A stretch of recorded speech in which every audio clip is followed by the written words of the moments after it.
All right, so for the last set of examples, let's see if we can classify these correctly.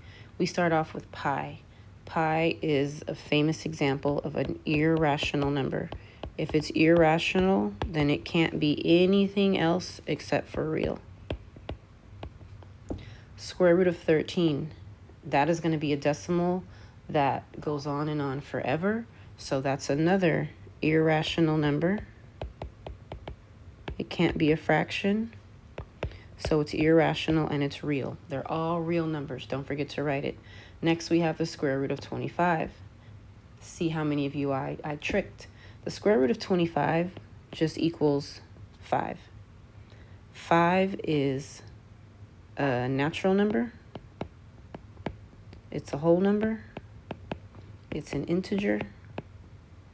It's rational. And it's real.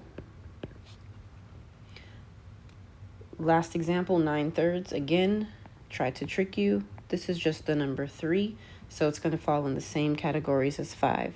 Starting with the smallest category, it's a natural number. It's a whole number.